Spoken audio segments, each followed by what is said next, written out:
vorresti subito cancellare e nascono barriere che non cadono più, ferendo chi ci ama come hai fatto tu.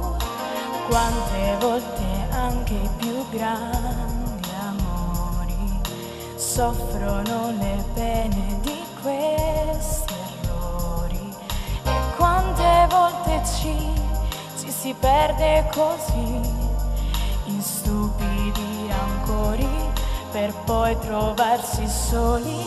Gente come noi che non sta più insieme, ma che come noi ancora si vuol bene.